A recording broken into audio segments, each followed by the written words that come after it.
2000년 교회의 역사를 통틀어 교회와 성도들의 신앙을 위협하는 요소들은 대단히 많았습니다. 성경에 보면 여러 이단의 문제들이 있었고 잘못된 신앙의 내용들로 인하여서 혼란에 빠지는 경우도 있습니다. 더 나아가 외부적인 핍박 때문에 교회가 흔들리고 고난을 겪은 적도 있습니다. 성도들의 신앙이 변질되어 교회가 위험에 빠질 때마다 사도 바울은 간접적으로는 편지를 통해서 그들에게 복음을 세우려고 대단히 노력했고요. 혹은 직접 찾아가서 말씀을, 정말 그 마음에서 일어나는 피 끓는 말씀을, 복음을 그들에게 전하여 하나님 앞에, 십자가 앞에 다시 세우는 그러한 열심을 보여주었습니다. 예수님께서도 그 당시 종교 지도자들이 세속화되고 변질된 신앙을 갖고 있음을 알았기 때문에 예루살렘을 방문할 때마다 예수님은 계속해서 그들과 논쟁하며 바리새파 사람들의 거짓과 형식과 내용 없는 그러한 신앙을 꼬집어 이야기했습니다. 구약 시대에도 이미 세속화된 이스라엘 백성에게 하나님께서 선지자들을 보내서 하나님의 말씀을 잊고 살고 있는 백성들에게 경고의 메시지를 통해 세속화에 빠져 있는 그들의 신앙을 건지기 위해 노력했습니다. 이미 돌아가신 고 오카는 목사님께서 2004년부터 계속해서 한국교회를 향해서 따가운 목소리를 내셨는데, 그때 그분이 계속해서 강조했던 메시지의 주제가 뭐냐 하면 세속화였어요. 한국교회가 세속화되었다. 2007년 한국교회 대부흥 100주년 기념을 맞이해서 집회의 주 메시지 강사로 그분이 세워졌습니다. 그리고 그 수많은 사람들이 모여있는 가운데 그분이 말씀하신 강력한 메시지의 주제는 다른 게 아니었어요. 세속화였습니다. 한국교회가 세속화되어서 무너지고 있다는 거였어요. 오늘 본문에 나오는 단지파는 사사시대 당시에 세속화된 가장 대표적인 지파입니다. 그리고 그들이 세속화되었을 때 어떤 생각을 갖고 살며 어떤 행동을 보여주는지 분명하게 우리에게 말씀해주고 있습니다. 먼저 21절로 24절까지의 말씀 함께 보겠습니다. 제가 한번 읽어드립니다. 그들이 돌이켜서 어린아이들과 가축과 값진 물건들을 앞세우고 길을 떠나더니 그들이 미가의 집을 멀리 떠난 때에 미가의 이웃집 사람들이 모여서 단 자손을 따라 붙어서 단 자손을 부른지라. 그들이 얼굴을 돌려 미가에게 이르되 내가 무슨 일로 이같이 모아가지고 왔느냐 하니 미가가 이르되 내가 만든 신들과 제사장을 빼앗아 갔으니 이제 내가 오히려 남은 것이 무엇이냐? 너희가 어찌하여 나더러 무슨 일이냐고 하느냐 하는지라. 그럼 미가의 신상들과 또 제사장과 그 가족들과 가축들, 값진 물건들을 수레에 싣고 그들을 앞세워 이 단지파는 길을 떠나게 됩니다. 그런데 이것을 미가의 집 사람들이 알게 되었어요. 미가도 가만히 앉아서 당할 수만은 없지 않아요. 그래서 이들을 따라가기 위해서 이웃 사람들과 함께 단지파 사람들을 따라가 그들에게 왜 내 신상을 가지고 가느냐 따져 묻고 있는 것이지요. 그런데 이런 경우 다른 사람들 같으면, 일반적인 사람들 같으면 물건을 훔쳤어요. 사람을 빼돌린 겁니다. 그랬으면 당연히 주인이 따라와 가지고 왜 이런 짓을 했느냐라고 물었을 때 일반적인 사람은 뭐예요? 일반적이지 않나요? 일반적인 사람들은 미안하다고, 무엇인가 들켰기 때문에, 걸렸기 때문에 죄송하다고, 용서를 구해야 되는 당연한 상황에 도리어 당당합니다. 낯뜨거워야 될 상황에 도리어 떳떳하고요, 능청맞게 왜 따라왔냐고 묻습니다.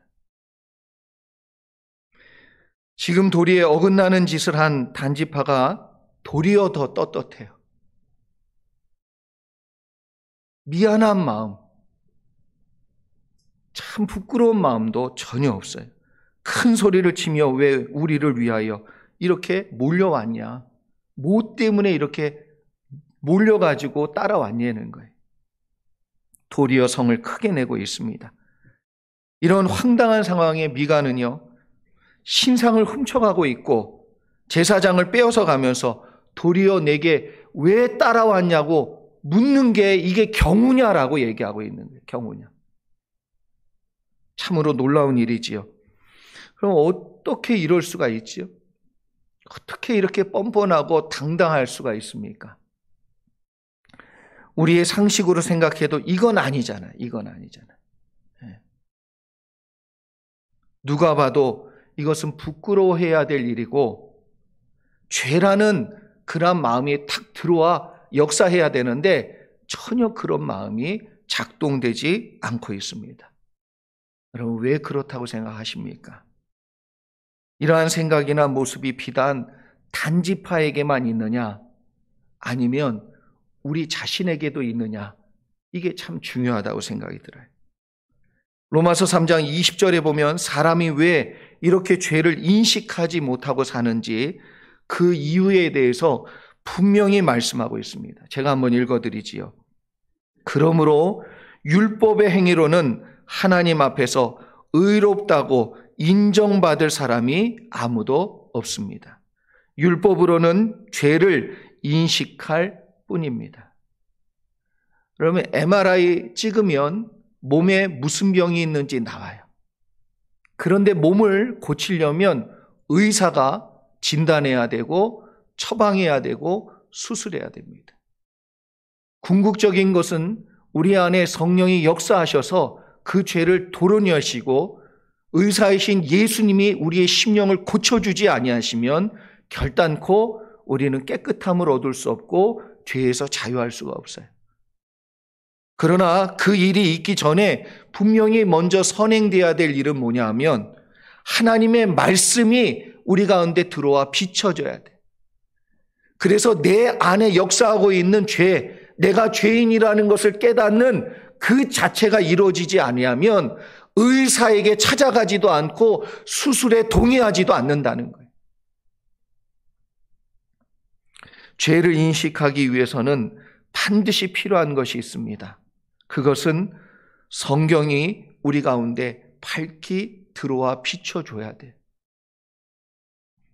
율법 없이 사람은 자신이 죄가 있다는 것을 결코 인정하지 않는 존재가 인간이라는 것을 성경은 분명히 말씀하고 있어요. 죄인 줄 몰라요. 하나님의 말씀이 들어오기 전까지는 죄인데 죄인 줄 모른다는 거예요. 그럴 수 있지. 아니, 그럴 수 있지라고 생각하는 그 순간 그 사람은 전혀 부끄럽지 않고 당당합니다. 우리가 잘 아는 다윗도 하나님 앞에 신실한 사람이었어요. 그런데 우리아의 아내 바세바를 범하는 죄를 지었을 때 정말 이 사람이 다윗 맞나 싶을 정도로 정말 하나님 앞에, 그리고 자신의 부하가 떠온 그 물 한 그릇을 받아들여 마시지 못할 만큼의 마음의 찔림이 있어서 그걸 흘리며 이건 물이 아니고 피다, 너희의 생명이다 이러면서 울었던 그 다윗이 맞나 싶을 정도로 자기에게 충성을 다하는 우리아를요, 그 아내를 빼앗고자 처참하게 죽입니다. 죄의 깊은 수렁으로 점점 더 들어가면 갈수록 너무나도 대범해지기 시작하고요, 너무나도 악해지고요, 너무나도 흉악한 죄를 마음에 가책 없이 눈 하나 깜짝하지 아니하고 저지르기 시작합니다. 그런데 다윗이 하나님 앞에 침상을 적시며 회개하는 순간이 와요. 언제냐 하면 선지자 나단이 하나님의 말씀을 전해 주었을 때 그 말씀이 그 심령을 비춰주는 그 순간 그는 완전히 죄를 고백하고 태도를 바꿉니다.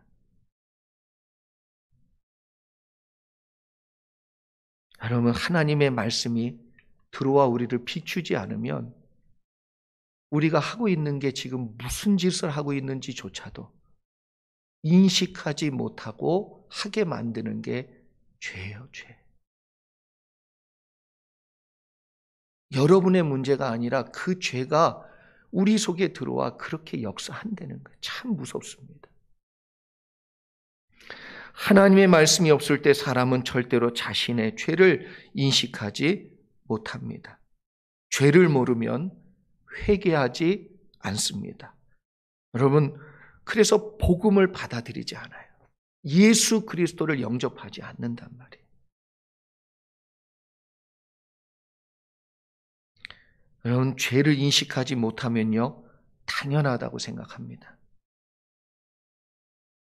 하나님의 말씀이 인생의 중요한 원리가 되고 원칙이 되고 기준이 되고 논리가 된 사람은 자신의 죄를 발견하게 되죠.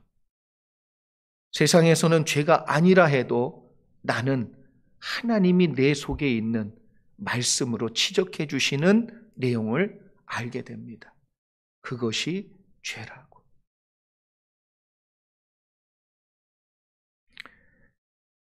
그 당시 다윗을 섬기던 신하들 생각을 우리가 해보면 왕이 그렇게 잘못된 것을 할 때에 지적을 해주거나 그것을 교정해 주거나 권면해야 되겠지요. 그런데 다윗의 신하인 요압 장군은 다윗의 말에 그냥 순종해서 우리아를 죽여요. 그것을 그냥 왕이 두려워서 했다 이렇게도 얘기할 수 있겠지만 자세히 생각해 보면 왕인 걸 그럴 수도 있지. 왕이니까 그렇게 할 수도 있지. 여러분 참 무서운 생각이지요. 그런데 이런 일이 너무나 많이 일어나고 있어요. 선지자 나단이 하나님의 말씀을 전달할 때 비로소 다윗의 눈이 열렸어요. 그리고 하나님 앞에 이것이 죄라는 것을 발견하게 됩니다. 하나님의 말씀만이 우리 인생의 중요한 원리요, 원칙이요, 기준이요, 논리가 되어야 됩니다. 다윗은 그 자리에서 인정하고 회개했기 때문에 하나님이 다윗을 회복시켜 주셨어요. 여러분, 이러한 은혜가 우리 가운데도 임하기를 축복합니다. 하나님의 말씀이 내 안에 없을 때 우리는 당연히 사사시대의 단지파처럼 죄 앞에 당당해집니다. 죄인데 부끄러워하지 않아요. 이것이 세속화된 신앙의 가장 전형적인 모습이에요. 세속에 물든 심령의 가장 본이 되는 샘플이에요, 샘플. 예수님께서 지적하신 것처럼 남의 눈에 티는 잘 보면서 자기 눈에 보이는 들보는 전혀 보지 못하는 존재가 되어갑니다. 그래서 로마서 3장 10절로 12절은 하나님의 말씀이 없는 인간을 분명히 정의하고 말씀하고 있어요. 제가 한번 읽어드리지요. 기록된 바 의인은 없나니 하나도 없으며 깨닫는 자도 없고 하나님을 찾는 자도 없고 다 치우쳐 함께 무익하게 되고 선을 행하는 자는 없나니 하나도 없도다. 하나님의 말씀이 삶의 원칙과 원리와 기준과 논리가 되지 않으면 그 사람은 반드시 이렇게 됩니다. 다 치우치게 되어 있어요. 누구도 예외 없어요. 그 성경은 뭐라고 그랬냐면 의인은 없나니 하나도 없다고 그랬어요. 하나님의 말씀이 없는, 예수 그리스도가 없는, 하나님의 기준이 없는 사람은 다 치우치는 죄인일 뿐이라는 거예요. 그래서 무익한 길로 간다는 거죠. 선을 행하지 않는다는 겁니다. 하나님의 뜻을 따르지 않는다는 것입니다. 여러분, 말씀이 없는 인간은 죄인일 수밖에 없지요. 의인은 그래서 없습니다. 하나도 없어요. 그렇기 때문에 말씀이 없는 백성은 반드시 세속적인 기준으로 삽니다. 그렇다면 말씀이 없는 단지파 사람들은 어떻게 살았는지, 어떤 논리로 생각하며 판단하며 어떠한 행동을 했는지 단지파의 세속화의 모습을 우리가 함께 살펴보기를 원합니다. 25절과 26절 말씀 함께 읽어보지요. 25절, 26절 같이 한번 읽습니다. 시작. 단 자손이 그에게 이르되 내 목소리를 우리에게 들리게 하지 말라. 노한 자들이 너희를 쳐서 내 생명과 내 가족의 생명을 잃게 할까 하노라 하고 단 자손이 자기 길을 간지라. 미가가 단 자손이 자기보다 강한 것을 보고 돌이켜 집으로 돌아갔더라. 아멘. 단 자손이 미가에게 도리어 협박을 합니다. 뻔뻔하다 못해 당당하다 못해 협박까지 합니다. 뭐라 그럽니까? 사람들이 네 소리 듣고 노하여지면 다 쳐서 죽일 수 있다. 한마디로 입 다물어라 이렇게 얘기해요.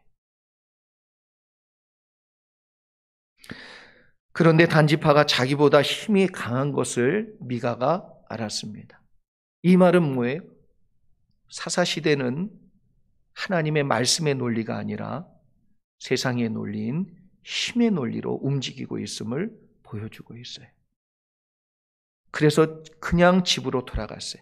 근데 만약에 자기가 힘이 비슷했다면, 월등했다면 그 자리에서 다 학살했을 거예요. 자기 동족인데 그 자리에서 다 죽였을 거예요. 하나님의 말씀이 없는 단지파는 그들의 삶의 원칙과 논리가 뭐였냐 하면 힘의 논리입니다. 철저하게 힘의 논리입니다. 힘의 논리는 세상의 논리를 대표하는 논리와 기준이고 원칙입니다. 세상은 무조건 뭐예요? 힘이 있어야 이깁니다. 원하는 것을 얻을 수 있으려면 힘이 있어야 됩니다. 그래서 세상은 과거부터 지금까지 힘이 지배하는 원리 가운데 움직이고 있습니다. 그래서 초대형 국가인 제국을 만들어서 가장 강력한 힘을 갖고자 사람은 바벨탑과 같이 그것을 쌓았어요. 그런데 현대에 와서는 가장 큰 힘의 원리가 뭐지요? 뭐니 해도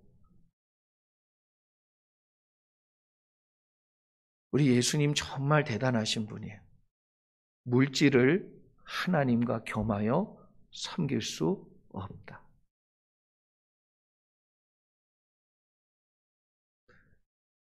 하나님이 두려우십니까? 돈님이 두려우십니까? 그만큼 돈이요, 힘이 있어요. 하나님만큼 내 마음을 하나님께 기울지 못하게 할 만큼 돈이 우상이에요. 무섭습니다. 그래서 돈의 노예가 되어 물질 지향주의에 빠지고 사탄은 그래서 우리의 마음을, 우리의 신앙을 묶어버리고 무너뜨려 버립니다. 세상은 돈이 있는 사람이 갑이에요. 돈이 없는 사람이 을입니다. 돈이 있는 사람이 신흥 양반입니다. 돈이 없는 사람은 천민처럼 대접을 받게 되지요. 무시당하게 됩니다. 하찮게 여김을 당해요. 사사시대에 하나님의 말씀이 없기 때문에 각자 소견에 오른 대로 살고 있습니다. 그런데 각자 소견에 오른 대로 살면서 이스라엘과 단지파를 지배하는 원칙과 원리와 논리는 이미 힘의 논리가 되었다는 거예요. 서울대 철학과를 나오시고 트리니티 신학대학원에서 공부하시고 지금 현재 아세아 연합신학대학교에서 교수로 계시는 안점식 교수님이 쓴 세계관을 분별하라 라는 책을 보니까 우리의 본질적인 믿음의 싸움이 무엇인지를 지적해주고 있습니다. 제가 한번 읽어드리지요. 이데올로기도 하나의 세계관으로 성경적인 세계관과 충돌을 피할 수 없다. 세계관 싸움은 영적인 전쟁에서 가장 본질적이고 가장 치열한 영역이라고 말할 수 있다. 티모시 워너는 영적 전쟁을 세계관의 전쟁이라고 말하고, 닐 앤더슨은 영적 대결을 진리의 대결이라고 말했다. 여러분, 세계관이란 가치관이에요. 가치관이란 기준이에요. 기준이란 내가 어떠한 논리로 사는지 결정하는 중요한 요소입니다. 그런데 그것이 우리 가운데 내면에서 영적인 싸움을 일으키는 내용이 되고 있다는 거예요. 힘이 강한 사람을 이기는 방법은 여러분 뭐라고 생각하십니까? 힘이 강한 사람을 이기려면 더 큰 힘이 있어야 돼요. 그래서 그 사람보다 더 큰 힘을 갖고자 노력하는 것입니다. 악한 사람을 이기는 방법은 그건 뭐지요? 더 악해지면 이깁니다. 그 사람보다 더 악해지는 수밖에는 세상의 방법 중에 이길 수 있는 방법은 없어요. 그래서 사람이 더 악해지지 않으면 악한 그 사람을 이길 수 없다는 거죠. 그런데 성경은 세상을 이기기 위해서 우리에게 분명한 원리와 원칙을 말씀해 주고 있습니다. 이것이 성경적인 기준이고 성경적인 논리예요. 그런데 이걸 잘 따르지 않는다는 거예요. 이게 우리 마음 가운데 흡족하지 않다는 거예요. 여러분, 로마서 12장 21절 말씀 제가 읽어드리지요. 악에게 지지 말고 선으로 악을 이기라. 한번 따라합시다. 악에게 지지 말고 선으로 악을 이기라. 악에게 지지 말라는 것은 세속화된 논리에 끌려가지 말라는 거예요. 세상의 원칙에 끌려다니지 말라는 거예요.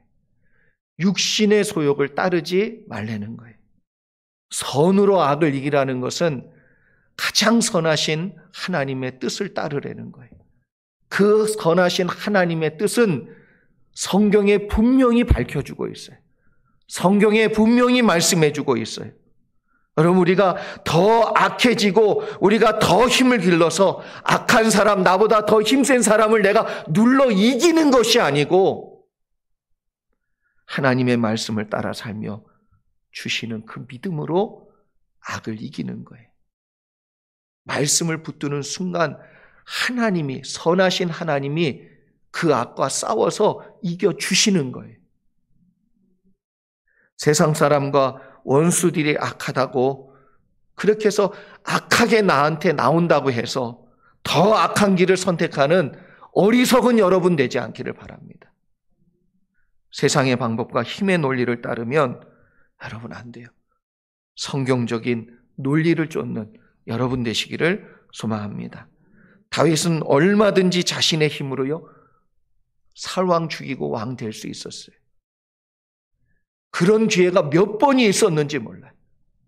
세상적인 논리로 얘기하면, 그리고 함께 따랐던 사람들이 몇 번이고 얘기했어요. 이거 하나님이 주신 기회라고. 여기서 칼 한 번만 쓰면 아무도 몰라요. 몰라. 그런데 다윗이요, 하나님을 바라봐요. 하나님을. 그 동굴에서 다윗이 찔러 죽여도 누가 아냔 말이에요.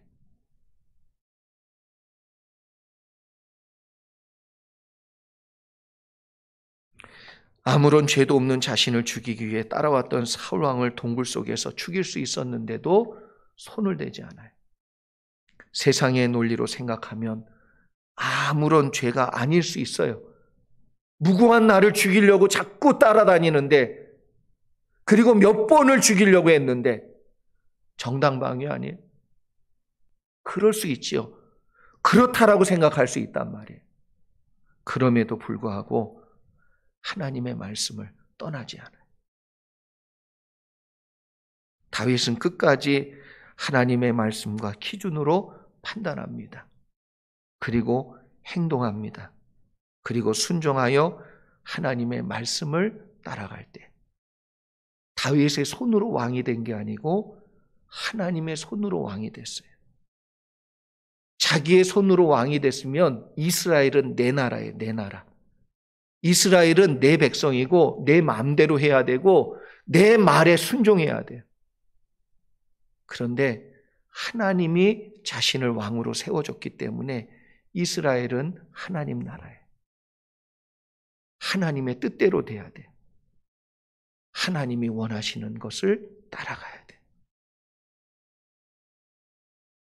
결국 다윗은 왕이 됩니다. 하나님께서 말씀하신 대로 다윗을 왕으로 세워주시고 이루어 주셨습니다. 마지막으로 세상의 논리대로 살았던 단지파의 모습은 무엇인지 우리가 살펴보기를 원합니다. 우리가 그렇다면 왜 하나님의 말씀을 따라 살아야 하며 왜 성경적인 논리와 기준을 갖고 살아야 되는지 우리가 분명히 깨닫기를 원합니다. 우리 27절로 29절까지의 말씀 함께 보겠습니다. 27절로 29절까지의 말씀 같이 한번 읽지요. 시작. 단 자손이 미가가 만든 것과 그 제사장을 취하여 라이스에 이르러 한가하고 걱정이 없이 사는 백성을 만나 칼로 그들을 치며 그 성읍을 불사르되 그들을 구원할 자가 없었으니 그 성읍이 베드르흡 가까운 골짜기에 있어서 시돈과 거리가 멀고 상종하는 사람도 없음이었더라. 단 자손이 성읍을 세우고 거기 거주하면서 이스라엘에게서 태어난 그들의 조상 단의 이름을 따라 그 성읍을 단이라 하니라. 그 성읍의 본 이름은 라이스였더라. 아멘. 단지파는 지금 세속화되어서 자신들의 의견에 옳은 대로 지금 행하며 하나님의 말씀은 더 이상 그들에게 없는 가운데 그래서 오직 세상의 기준, 힘의 논리로 그들이 행동하고 움직이고 있습니다. 그래서 단지파는 미가의 집에서 신상과 제사장을 취하여 북쪽에 위치한 라이스에 도착해요. 그곳은 가나안 족속이 사는 땅이 아닙니다. 그곳은 타락했기 때문에 하나님이 가나안 땅 정복을 얘기할 때 왜 그 땅을 주셨어요? 가나안 백성들이 그 죄가 관영했다 이렇게 얘기해요. 그 죄가 찼기 때문에 하나님께서 약속의 백성들에게 땅을 주심도 있지만 가나안 백성들에겐 심판이었단 말이에요.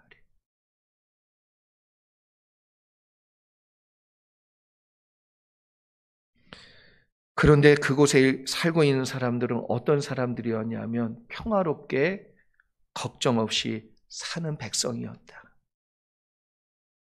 타락한 가나안 백성이 아닌 걱정 없이 사는 백성들이었다.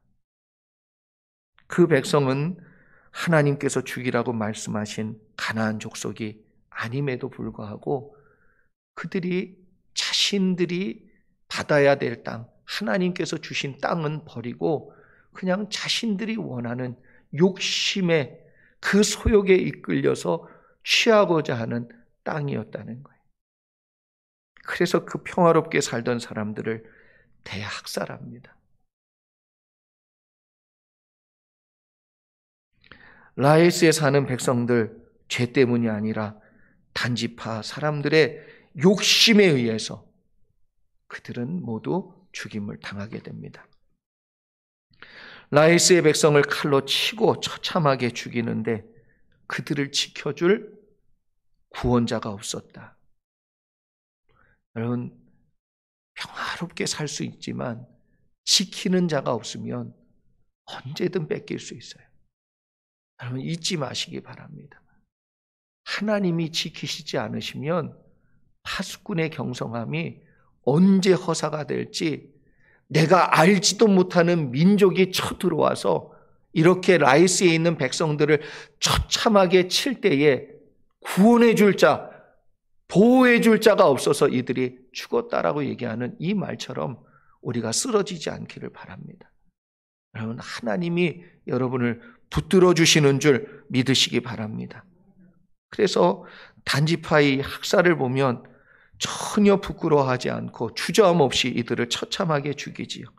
그리고 뻔뻔하게도 이곳에 이름을 세웁니다. 뭐라고 세웁니까? 단이라고 세워요. 단이라고. 가나안의 어느 성읍도 자기 지파의 이름을 세워서 만든 성이 없어요. 바벨탑을 세울 때 그들이 높이 세우며 말한 말 중에 하나가 뭐냐면 우리의 이름을 널리 알리자. 그것이 세속화된 신앙과 삶에 들어있는 사람들의 생각이에요. 자기 이름을 널리 알리는 것. 교회와 성도들이 말씀을 잃어버리고 세속화될 때 나타나는 가장 무서운 현상은 자신들이 행동하는 것이 전혀 하나님의 뜻과 다름에도 불구하고 그걸 인식하지 못한다는 거예요. 눈이 가려진 겁니다. 마음이 어두워진 거예요. 빛이 사라진 겁니다. 미가가 만든 신상을 단집하는 주저함 없이 빼앗고 평화롭게 살고 있는 라이스 사람들을 전혀 부끄러워하지 아니하고 자신들의 욕망을 채우는 가운데 죽여버리고 거룩한 하나님의 나라의 백성이 세속화된 족속이 되어버리고 맙니다. 이스라엘 각 지파와 백성들에게 말씀을 가르쳐야 될 레위 지파가 말씀이 없기 때문에 일반 백성들 너무나도 당연하게 그들이 죄 가운데 달려가는데도 그것을 몰라요. 세속화되는 것은 여러분 너무 간단하고도 너무 무섭습니다. 교회가 말씀이 없다는 것, 교인 한 사람 한 사람이 하나님의 말씀을 붙잡지 않는다는 것, 그것은 두려운 일입니다. 그런데 너무 간단해요. 그렇게 변질되는 건 너무나도 쉽게 된다는 거예요. 그래서 우리에게 필요한 것은 말씀 회복이에요. 사랑의 교회에 섬기던 오카는 목사님 2004년 2월에 동아일보 종교모연에 인터뷰하실 때 한국 교회의 세속화 빠져 거룩함을 잃었다라는 제목으로 인터뷰하셨습니다. 제가 한번 읽어드리죠. 오늘의 한국 교회는 거룩함을 잃어 벼랑 끝에 서 있는 위기의 상황을 맞았다. 그리고 계속해서 이렇게 얘기합니다. 교인의 눈치를 보고 인기에 영합하거나 종종 하나님을 이용해 돈과 명예를 얻으려는 거짓 선지자들을 보게 된다. 그러면서 개신교의 10 내지 20%는 양심을 잃었다고 평가받는데도 교회가 번창하고 있으니 하나님 앞에 더욱 두려워진다. 여러분, 우리가 본문 가운데 30절과 31절 마지막 본문에 나오는 내용을 보면 단지파와 함께하는 레위지파가 소개가 되고 있습니다. 그 땅을 차지하고 나서 한 행동이 무엇인지 우리에게 말씀해 주고 있습니다. 같이 한번 읽어보지요. 30절, 31절 같이 읽습니다. 시작. 단 자손이 자기들을 위하여 그 새긴 신상을 세웠고 모세의 손자여 게르솜의 아들인 요나단과 그의 자손은 단지파의 제사장이 되어 그 땅 백성이 사로잡히는 날까지 이르렀더라. 하나님의 집이 실로에 있을 동안에 미가가 만든 바 새긴 신상이 단 자손에게 있었더라. 아멘. 하나님의 집이 실로에서 옮겨질 때가 언제냐 하면 다윗이 성전을 옮길 때, 예루살렘에 이제 하나님의 전을 세우기 위해서 준비할 때입니다. 그때까지 단지파는 이 신상을 섬겼고, 여기 지금 나오는 모세의 자손이지요. 모세의 손자요 게르솜의 아들인 요나단과 그의 자손, 이 사람들이 제사장이 되었음에도 불구하고 전혀 그들에게 하나님의 말씀을 가르치지 않은 것 같아요. 여러분, 세상의 논리로 사십니까? 아니면 성경적인 논리로 사십니까? 그건 여러분 자신이 너무나도 잘 알아요. 모르겠으면 또 하나 얘기합니다. 날마다 성경이 여러분의 머릿속에 있습니까? 없습니까? 하나님의 말씀이 여러분의 마음을 붙잡고 있습니까? 아닙니까? 간단해요. 하나님의 말씀이 하루 종일 내 마음에 얼마나 자리 잡고 나의 생각과 나의 기도와 나의 마음에 역사하고 있습니까? 하루를 살면서 단 한순간도 없다면 나는 철저하게 세속화되어 있는 거예요.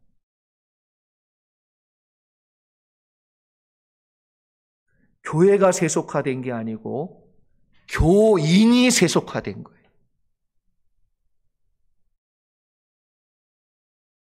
교회가 말씀이 없는 게 아니고 성도 한 사람 한 사람에게 하나님의 말씀이 작동되지 않는 거예요.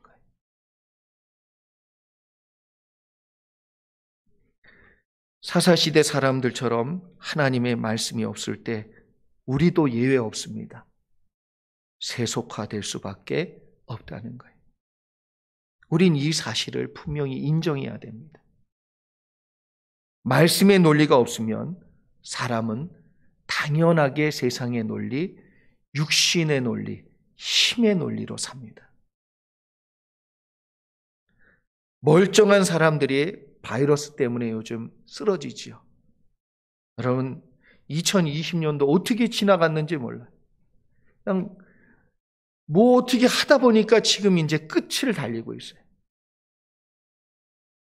그런데 멀쩡했던 사람이, 힘이 넘치던 사람이, 운동선수들이 코로나 바이러스에 걸리면 그 순간부터 맥을 못 추는 거예요. 심지어 호흡기에 큰 타격을 입으면 호흡 질환뿐만 아니라 결국엔 그 사람이 목숨을 잃어요. 그 덩치 큰 사람들이. 무엇 때문에? 바이러스 하나 때문에. 여러분, 코로나 바이러스만큼 세속화라는 이 바이러스는 그리스도인과 교회에 똑같은 영향을 미칩니다. 여러분, 교회는 그리스도의 몸이에요. 그 몸을 병들게 만들고 그 몸에 지체 한 사람 한 사람인 우리를 병들게 만들어서 하나님의 몸이 건강해서 하나님이 원하시는 일을 이루어야 되는데 아무것도 하지 못하고 그냥 누워있는, 아니 그 목숨만 붙어있고 그냥 연명하고 있는 그런 모습으로 세상을 변화시키지 못하고 세상 가운데 빛과 소금의 역할도 하지 못하며 하나님이 주신 사명도 이루지 않는, 그냥 그렇게 목숨만 유지하고 있는,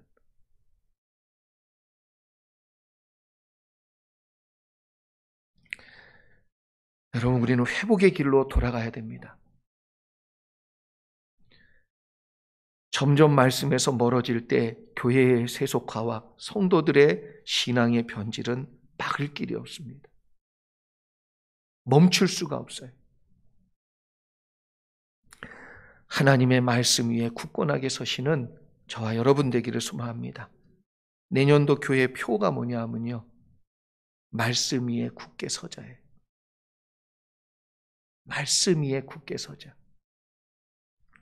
말씀 위에 굳게 서자는 설교를 제가 많이 할까 생각하다가 설교 들어봐야 감동과 은혜는 받을지 몰라도 진짜 더 중요한 건 여러분 손에 진짜 말씀에 굳건히 서게 만드는 내용을, 캠페인을 해야 되겠다, 이런 결심을 했어요. 그래서 내년도에는 교회가 전 교회적으로 또 만나를 중심으로 여러분 말씀 위에 굳게 서고 성경적인 원칙과 기준을 갖고 믿음으로 세상을 이기고 승리할 수 있도록 우리 성도들을 세워야 되겠다. 그래서 3가지 캠페인을 할 거예요. 셋 중에 하나는 꼭 하셔야 돼요. 자, 약속해 주세요. 셋 중에 하나는 꼭 하셔야 돼요. 첫 번째는 성경을 1년 동안 꾸준히 암송하는 거예요. 목사님, 제 머리를 잘 모르시나 보네. 지금 그래서 제가 몇 분들을 이렇게 하는 걸 지금 오픈해 봤는데 나이 드신 분도 다 할 수 있어요. 쉬워요. 안 쉬우면 나한테 와요. 네. 왜냐하면 한 구절을 이틀에 100번을 계속 외우는데, 100번을 읽고 외우는데, 그러면 이틀이면 200번을 읽고 외우는데, 그 말씀을 읽고 외우는 게 아니라 선포하듯이 여러분의 입에서 말씀이 선포될 줄 믿습니다. 그러니까 그냥 이론으로 하십시오 이래가지고는 안 된다는 거 알았어요. 여러분, 그래서 이스라엘 사람들은 뭐예요? 하나님의 말씀을 손에 메고 이마에 붙였단 말이에요. 그리고 항상 말씀을 생각했어요.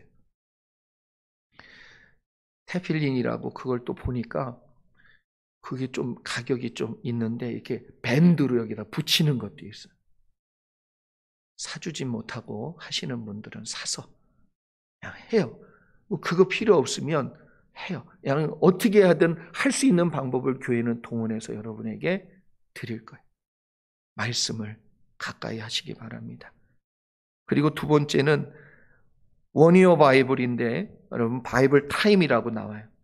1년 1독 할 수 있는 책, 작은 책이 있어요.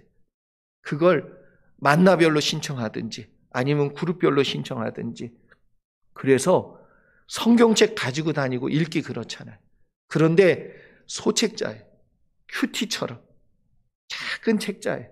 그냥 들고 다니기 너무 좋은, 그리고 읽을 때마다 날짜별로 표시해서 읽었다고 표시하세요. 특별히 이번에는 연대기식으로 나온 그걸로 할 거예요.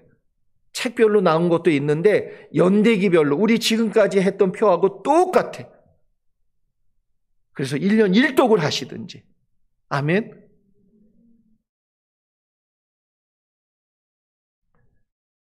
그리고 마지막은 필사예요. 필사. 꼭 성경을 가까이 하세요. 필사는 1년 끝나면 전시회도 할 거예요. 전시회.